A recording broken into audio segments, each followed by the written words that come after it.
listeners, and welcome back to HTO, and it's live. Now, that's obviously my very poor attempt at some iconic comms. We're going to be discussing the very best ever football commentary today, inspired by our recent guest, Peter Drury. We're sort of delving into yesteryear to look at the very best football commentary that's inspired us as fans. It's going to be a bit of fun, this one, isn't it, Andrew?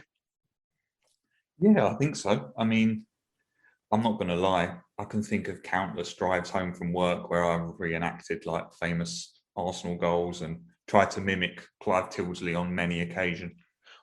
It's not even just like now as adults. I think back when you're a small lad growing up, or you're like playing football in your garden or in your house.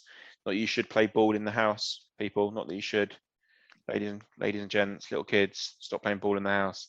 But when you do, and you score, and whether it's where you're shouting sort of an Andy Gray voice, or they think it's all over. It is now like you threw on goal. Like it's it becomes synonymous with your viewing experience as a fan.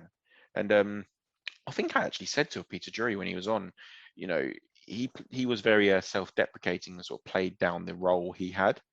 But I said to him, like, there's 50, 60, 70,000 people in the stadium, but there's millions watching at home.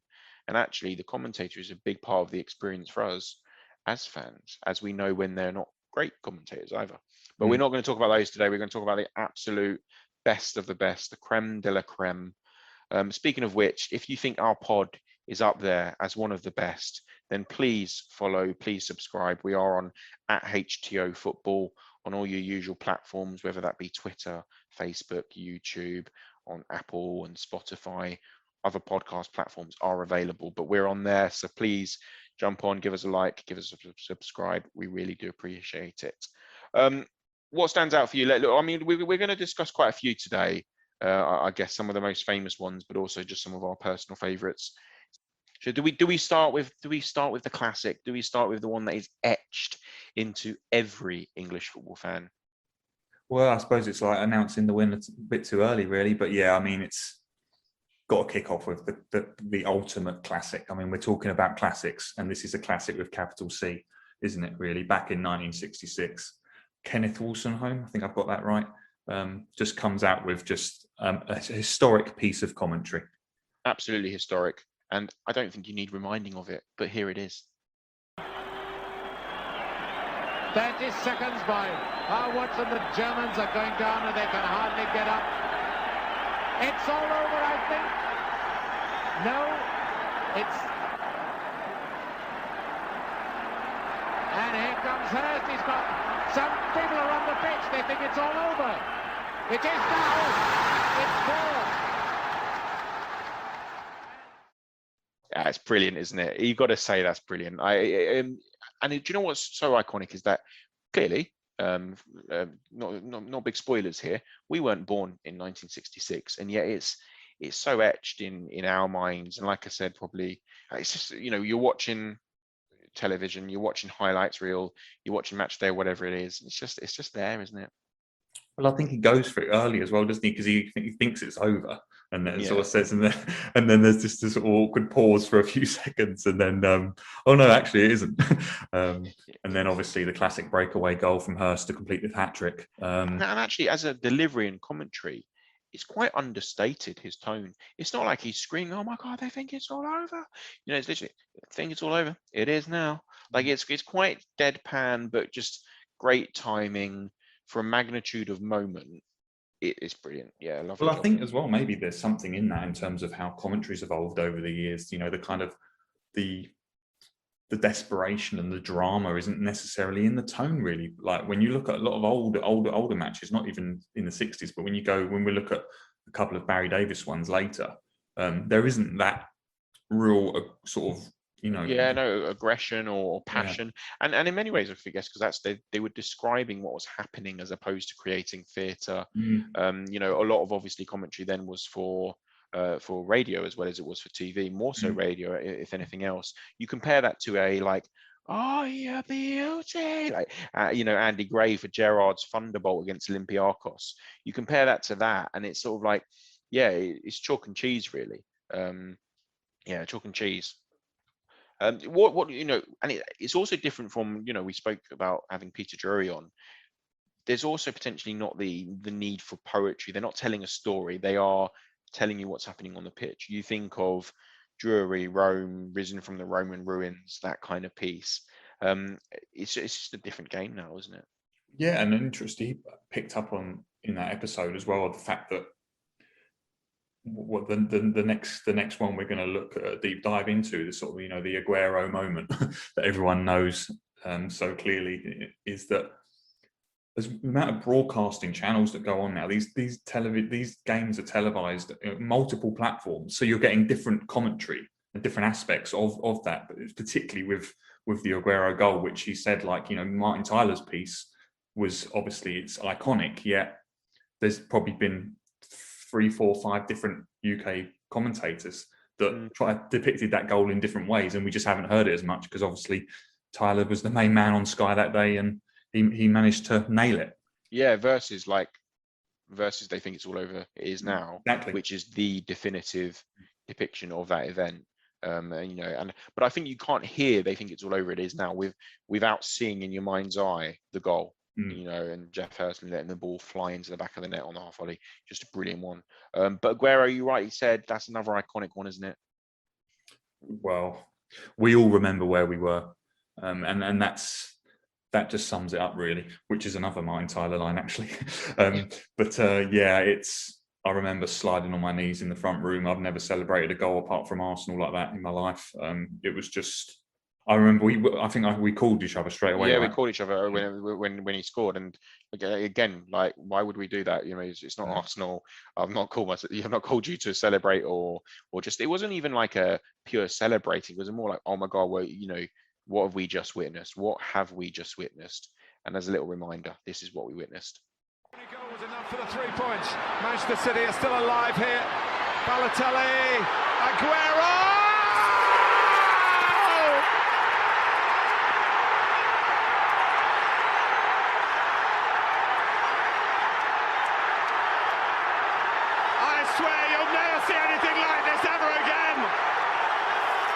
Watch it, drink it in. They've just heard the news at the Stadium of Light. 2 goals in added time for Manchester City to snatch the title away from Manchester United. Stupendous! The greatest moment I've seen in Premier League football. Do you know how you know that it's a special goal and special commentary?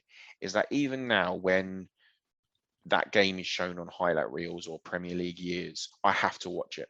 I have to sit down and watch it. Do you know what's nearly as iconic as the commentary is Paul Merson's reaction in the Soccer Saturday studio?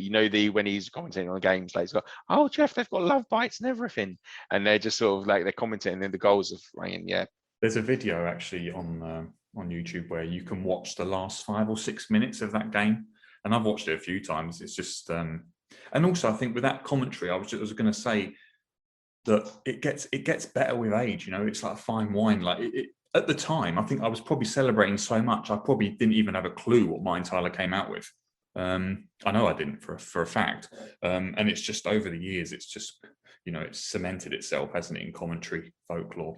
Yeah, completely. And also for me, the memory also of that commentary, it progresses as well. It's not just the Aguero goal, but obviously it goes on and celebrating. It's better. And then he's sort of watch it, drink it in. It's not just 2 or 3 lines. It's actually that almost like a minute worth. And a minute is quite a long time. You'll never see anything like this ever again. Yeah, exactly. You'll never see anything like this again.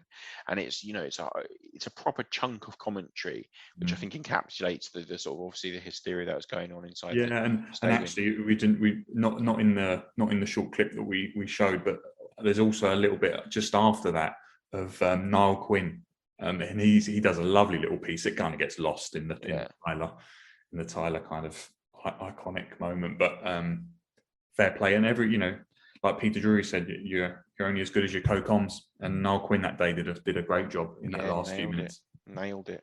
Yeah. Any others that sort of spring to mind? Just sort of not necessarily ones that we're going to sort of play today, but yeah, I mean, you alluded to Drury's Rome moment earlier. I mean, that's just poetic, isn't it? And I remember watching that game live at the time as well. I think as well, it's all like you said with the Hurst goal as well earlier, that you kind of flash back to that. You know exactly what you were doing at that moment, and it's just the commentary synonymous with the moment as well as everything else. And I think sometimes when commentary almost supersedes a moment, so don't get me wrong, that's a phenomenal comeback from Roma, but as an Arsenal fan in England, I don't really care that Roma have made that comeback. But for me, what makes it iconic is some of that commentary versus maybe the commentary around like the David Beckham free kick against Greece. You know, great commentary, great moment, but actually the moment for me supersedes the commentary, and as it should. Don't get me wrong, the moment should be greater than the commentary that's discussing it. But I think some moments that we're talking about today in the commentary, they're almost bigger than the actual moment itself. That's how iconic the commentary is. And it's almost some pieces of commentary, they almost are a bit prophetic. You know, it's a little bit like remember the name Wayne Rooney. You know, like when he scores that goal in the last minute against Arsenal. Arsenal were on an unbeaten run at the time in the league. He scores a winner in the last minute, and Tilsley comes out with that. And only now does it look genius, you know, because Rooney could have got injured a couple of months later and retired early and not achieved anything. But he goes on to be one of England's best ever players. And the timing of that and the phrasing is just perfect. You know, and clearly as an Arsenal fan, that sticks out because you've got some 16-year-old kid. I think a few weeks earlier, Wenger had said he believes Arsenal could go the season unbeaten. And there we are. We won I can't remember how many matches, 15, 18. It was that October time. Yeah, it was late October. Wayne Rooney, a 16-year-old kid, comes on, scores that goal, curling effort past David Seaman into the top corner. And I remember, obviously, Wenger rightly, in a weird way, got stick for saying, how can you say they're going to go unbeaten? It's only October and you've already lost. And yet, obviously, what happens the very next season, we go unbeaten. But you're right, it's just so many moments because you've got Arsenal being tipped to go unbeaten, egg on the face, but the very next year they do it. You've got some kid coming on, scoring a wonder goal, but who is he? He actually goes on to become England's all-time record goal scorer and Man United's all-time great. So, moments sometimes they live up to it and beyond, and you don't really maybe appreciate how good the moment is until a few years later. A bit unlike, I guess, our next one, which we're going to deep dive on, because I think everyone very much knows how big a moment it was. It's still the greatest ever ending to a league season in football history. Their last attack. A good ball by Dixon, finding Smith. For Thomas, charging through the midfield. Thomas, it's up for grabs now. Thomas, right at the end. An unbelievable climax to the league season. Well into injury time, the Liverpool players are down absolutely abject. Now, obviously, some modern fans with that Aguero moment we've just discussed will think that's the greatest ending to the Premier League season, and it probably is the greatest ending to the Premier League season. But for those unaware, let me just do a bit of education. That Brian Moore piece over Mickey Thomas's 90-minute winner against Liverpool. You've got the two teams going for the title.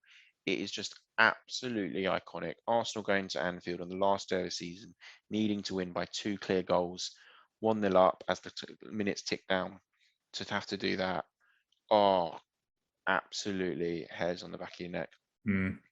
It's up for grabs now, right at the end. Yeah, I mean, and I think it's that comment. This is again, it's all reliving memories. Like that piece, coupled with Nigel Winterburn's sprint with his arms out across that box, everything kind of, yeah. And again, it's more than just a moment. Like I can remember the commentary before it. Barnes Barnes will not be denied. Yes, he will. And then you got good ball. Finding Smith. Just Thomas charging through the midfield. It's up for grabs now, and it's just it's so special. And you've got like. Barnes is down, Ramsey down, really, just stands there. And it's just, for me, you've got a special moment. It was a season marred by tragedy with Hillsborough, but everyone was very aware that what they'd just witnessed was history. 2 teams going for the title on the final day of the season to score a winner that late, which clinches the league title, is phenomenal. And I think the commentary is perfect. It's poetic. It almost captures the stunned silence that Anfield was kind of in, but also the raptures, like is up for grabs now. The whole campaign is up for grabs. Yeah, exactly. We're comparing, the Aguero goal with the Tyler piece naturally, because two amazing finishes in different ways. But I think the up for grabs now works more for that moment, because, like you just said, the league in that moment is up for grabs. They're playing against the team that are going to win it if they don't score. Yeah. Whereas the Aguero, I think it was more you couldn't believe your eyes, if that makes it, because they were down against a team that they should be battering. Yeah. So it was all that. It's all about the context, isn't it, with all these things? Yeah, and then Brian Moore, then he follows up. It's an unbelievable climax to the league season, and that's what it is—a climax to the league season. It built and it built and it built, and people forget. People who are unfamiliar with that season, Arsenal at some point held quite a massive points lead over Liverpool. You go back to the turn of the year, we were massively clear. Liverpool went on a great run in January and February. Arsenal had a few dodgy results, and it really closed up. But it was a story that really unfolded the whole year. And Arsenal were going to win the title for the first time in many years. First time since 71, I believe. First time in 18 years, we're going to win the title. Then suddenly we've thrown it away completely. No one gave us an absolute prayer. And then suddenly the title's up for grabs. What an unbelievable climax. And that's why Brian Moore's commentary is absolutely bang on. In comparison to Man City, where, like you just said, really, they should go ahead and spank QPR that day. And it shouldn't really be on a knife edge on that final day. Yes, they've got to go ahead and win the game, but it shouldn't be that close. But yeah, just perfect commentary for me. Up for grabs now as an Arsenal fan is my all-time favourite piece of commentary. Yeah. I've grown up with it, and it's goosebumps. And for anyone who needs to go and watch it, go and watch 89, the documentary film. And whether you're an Arsenal fan or not, it's a brilliant, brilliant piece of filmmaking. Yeah, two Premier League giants battling for the league, but some years later there was a minnow called Leicester City, and they found themselves an incredible run, and another run of Jamie Vardy. This is the left back, Fuchs, and the ball in behind Damian Vardy! It's 11! It's heaven for Jamie Vardy! Hold the back page! Hold the front page! Yeah, I think it's nice to include a bit of that Vardy one. Obviously, it was a miracle that season. And a part of that miracle is Jamie Vardy going on and setting that record. Yeah, it's strange, isn't it, when we're doing this? It's kind of, there's all sorts of criteria to create a classic commentary moment. And I think that this one just fits into that bracket of that historical significance, more just the statistic really than the moment. I mean, I think he scores and there's still probably 20, 30 minutes left in the game. Yeah. And it's, I think, January time, I'm sort of guessing. Yeah. And right. It's not right at the end of the season. No, And for a season that is so legendary because it's the biggest upset in the history of football, I can't really think of there wasn't a moment. It's not like they won it in the last day of the season, like you said. Don't get me wrong, there's moments where I thought, oh my God, this could happen. Like when they go away to City and they spank them. It's phenomenal. But there's not a moment where there's an iconic commentary because it's the moment they clinch it. Actually, the whole story is just a fairy tale. But I think part of that fairy tale was obviously Jamie Vardy going on that magical run and getting that goal. Yeah, brilliant stuff. Another one really stands out for me, though. Again, just growing up at that in, the 90s. And it's replayed so many times, and is often called the greatest Premier League game of all time. Barnes, Andy hanging on for man of the match. Barnes, rush, Barnes. Still John Barnes, Collymore closing in! Liverpool lead in stoppage time! Kevin Keegan hangs his head, he's devastated. What an incredible finish to an incredible night's football. Yeah, I mean, it is often called the greatest Premier League game of all time, isn't it? And it's weird, like, there's been other great ones, there's been other fantastic ones, but I think it's the drama about Keegan, sort of his head going down. It's the drama of it being, obviously the game swinging both ways so often.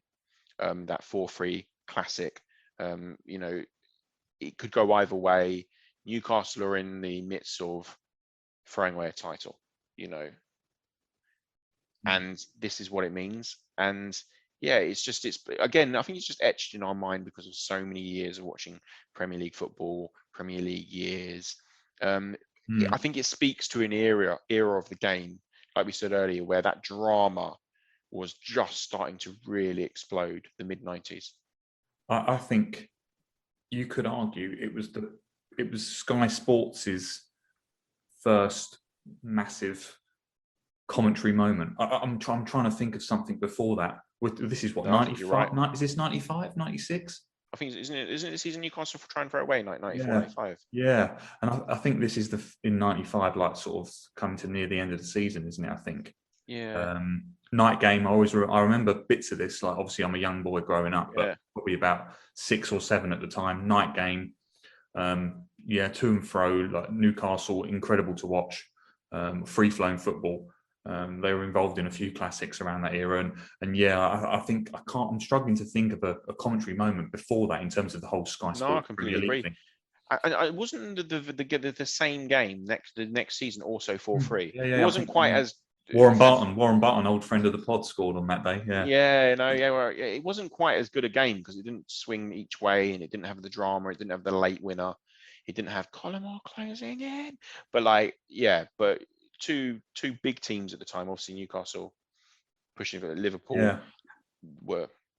I think with Martin Tyler as well, it's a little bit like the Aguero moment to a degree, where not necessarily, it's not poetic, it's not like this lyrical masterpiece, but Tyler has this way with tone and the Collymore closing in, the voice, the way it raises, and then, Liverpool lead in stoppage time. And then you see Keegan, like, it's just, it all links in, doesn't it? Again, really, like the moments that you remember watching it live on TV, what you're seeing on the screen at the time it's said. Yeah. And also for me, the thing that makes it so fun and so engaging is actually because you've got different stories going on. You've got a Liverpool winner, you've got Newcastle collapsing, losing it, you've got his comms about Keegan's head down, and you've got the drama of, like I said, Sky Sports exploding. So where the most famous line ever uttered that we discussed earlier, they think it's all over, it is now. You obviously had the moment of a World Cup final. You don't have the drama in a way that they are producing, the theatre, the Sky Sports energy behind it. You could argue it doesn't need its World Cup final, and rightly so, but it almost had everything, the Collymore closing in, the birth of Sky Sports as a entertainment package as well as just football commentary. Well, from one genius in Collymore to another, well, actually to two more, really, Barry Davis and Diego Maradona, combining beautifully in the 86 I think you've World done, Cup. I think you've done a Collymore a favour there to compare him to Diego Maradona. I mean, I personally think Collymore was very underrated, very good footballer, but I'm not sure I'd put him on that pedestal. No, I mean, don't get me wrong. I think John Barnes, who assisted him, was probably one, but genius, yeah. But you're right. What a moment for Diego Maradona. And obviously, that World Cup game had two famous moments, but we are talking about that very, very special goal he scored. He has Burchaga to his left and Valdano to his left. He won't need any of them. Oh, you have to say that's magnificent. There is no debate about that goal. That was just pure football genius. And the crowd in the Azteca Stadium stand to him. Inside one, away from another. And the coolness under pressure to play the ball home with the side of his foot. If the first was illegal, the second was one of the best goals we've seen in this championship. What's so great about that is that, again, it's understated, and it is clearly just a recognition of a genius. And you just have to say that's magnificent. It is so clean. You've also hear the tone of, frankly, being a bit annoyed still from that first goal. Obviously, you've gone and handballed it into the net. And this is what this recognition is almost like, you absolutely cheating FFFFF. However, you have to say that is magnificent. So it's just kind of like, is that, no matter how seething English football fans were at that exact moment, and I was, I wasn't born, but but even if I had, if we'd have been far too young to care, but even if we'd been seething at that moment, you still step back and go, do you know what? genius. And that's the commentary is so special because it captures that. Yeah, and contrast is drama, isn't it? Really, in a simple sense. And the contrast between the first goal, where there's a lot of not doubt, but you know what I mean, and then the second goal where he's, Barry Davies says, there's just no doubt about that goal. Just you're right in the tone as well. I think he's still slightly peeved. Completely. And you would be. You're an English fan. Yeah, and we look back at those two goals now, and we look back at the life of Diego Maradona, and we know, he was an absolute football genius. And the reality is, that's one of, if not the best goal he scored. It's one of the best goals of all time. Yeah, and you're bang on as well about the whole kind of capturing that moment of just recognising genius. I'm trying to think of a couple of examples of, I think Tildesley's one at Stamford Bridge when Ronaldinho did that toe poke at Stamford Bridge. Very similar in terms of the phrasing. Yeah, and also Messi, when Messi puts Barcelona in front at Wembley against United in the Champions League final.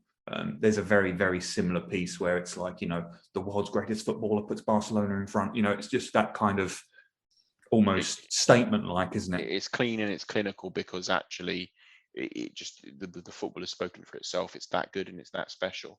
I mean, you have got things at the other end of the spectrum in terms of ridiculousness. I'm thinking Dennis Bergkamp's phenomenal goal in the World Cup against Argentina, where the commentators just literally saying Dennis Bergkamp, Dennis Bergkamp, Dennis Bergkamp, Dennis Bergkamp, and it's just that's the other end of the scale on ridiculousness. But that's a special goal and special commentary as well. It's interesting. Obviously, Dennis scored a very similar goal against Leicester. For Arsenal in the Premier League that same season, 1997-98, and with the ball moving over the touch, but literally one touch, bring it down, drag it through, and then score the outside of his boot against Argentina. Yeah. And what I do love about that commentary, though, the Dennis Bergkamp, is that you're almost like a fan just saying it, like, oh my God, Dennis Bergkamp, like, and some commentary is brilliant because it's poetic, some is brilliant because it's clinical and it accurately describe what's happening, and other times it's just pure fandom like that one, which is pretty cool. Yeah, that one's pretty special. I mean, one of the just a quick mention to probably one of the funniest ones in recent memory was the Gary Neville Nou Camp groan that just went on and on and on and on and on. Oh! Yeah, unbelievable. Well, that was hilarious. Yeah, it's almost famous because of how weird and funny it is, and it's not great commentary, but it's just iconic because of that. But in a way, a bit like the Bergkamp one you mentioned earlier, still that kind of fandom sort yeah, of no, it's true. It's just like you can't believe what he's seeing, and it's just like a goal's going in versus like again the Peter Drury one. We mentioned to him on the pod when he was very fortunate to join us. If you've not listened to the Peter Drury pod, ladies and gentlemen, obviously go and listen to it at HTO Football, all your usual channels. Find Peter Drury. It's a phenomenal episode. But the other famous one he obviously had was the Bafana goal for South Africa, goal for all Africa in the World Cup. And again, you compare that poetic, beautiful language for a really powerful moment. South Africa's first goal in a World Cup, which was about more than football. You compare that to Gary Neville's And also, what was great about Peter is he was very open about how much luck's involved. Like if South Africa, like the word Africa being in the name helped him with that phrasing. It's all very about like luck and moments and timing, isn't it? A lot of this really, but being in the right place at the right time, I guess. Right place in the right time. Talking about right place and right time. Another sort of modern day classic, not from a World Cup, not from a Premier League title decider, not even from a Premier League game. Absolutely astonishing. Now here come Watford. Forestieri. Here's Hogg. Deeney! Do not scratch your eyes. You are really seeing the most extraordinary finish here. It's just, that is playoff drama at its best. I mean, it just doesn't get much better than that in terms of capturing the playoff fight. Like, I mean, the fact that, I mean, we could have even played a little bit of a longer clip because it's a modern piece of commentary genius in my eyes. Bill Leslie, I mean, what a job. I mean, I remember listening to Bill on the radio back in the 90s, early 2000s, he did a lot of 5 Live work for Arsenal. Listen to him on the radio, and he was one of the most early, probably more engaging voices that I heard actually in my life on the radio. Bill Leslie. And what's so, but obviously we just listened to it, but it's like they've just missed the penalty. So as a viewer, if you are a Leicester fan, you're already gutted. You've just seen them miss that, and then you go straight down the other end, the highs and lows of football fandom, right in 1 minute of beautiful football, of beautiful commentary. What's more astonishing is you think the very next season, 13-14, Leicester will go up. The season after that, they will scrape Premier League survival. And the season after that, they win the Premier League. So look, what you're seeing, you're seeing a moment in time where Troy Deeney has got an unreal winner against all odds because they've just saved the penalty against a team that 3 years later will be winning the biggest. Again, it's a bit like that Wayne Rooney thing. You don't know what these moments are until the years come by, and yet that one's etched into. Yeah, it's similar to the Aguero moment as well, in terms of, you'll never see anything like this ever again. And and Bill Leslie goes for it with the, you are really witnessing the most incredible comeback. It's the same. It's almost like so instinctive, and letting as an audience that, look, guys, this is you're living in a special moment right now. Like, and they just go for it and tell you, like, and they stand out. I'm sure everyone at home has got their own favourite ones as well. Personally, favourite ones, Tony Adams' goal against Everton in '98, Fairy Tale. There's others that will stand out as individuals. Thierry Henry, Gunnar Galactico, another Drury one, but scoring against Real Madrid, that for me is pretty special. I think the other one we did want to discuss, though, the last one, was a moment that, at that age, 13, 14 years old, you're watching a team go and do something in Europe that I personally hadn't seen before, because of the age we were. We hadn't seen an English team win the European Cup until this moment. Can Manchester United score? They always score. The big goalie's coming up. Peter Schmeichel is forward. Can he score another in Europe? He's got one in Europe already. Beckham in towards Schmeichel. It's comfort to Ayor. Cleared. Giggs with a shot. Sheringham!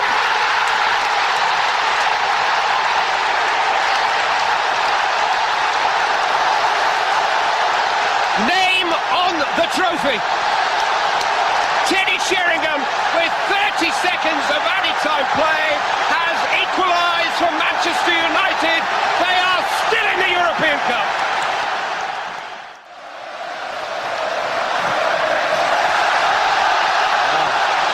You have to feel this is their year. They must be playing defensive. Schmeichel's not coming up for this one. Thinks he's done enough. Is this their moment? Beckham into Sheringham, and Solskjaer has won it!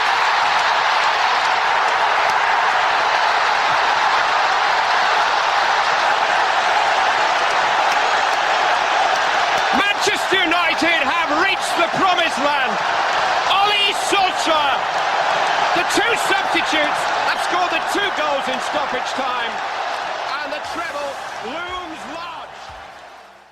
To score both goals, in injury time, it's phenomenal. And let's be honest, in a match that Man United didn't deserve to win, Bayern Munich had hit the post, I think, twice. They've basically been all over them. And that little piece about, like, they always score, so sort of like predicting what's just about to happen.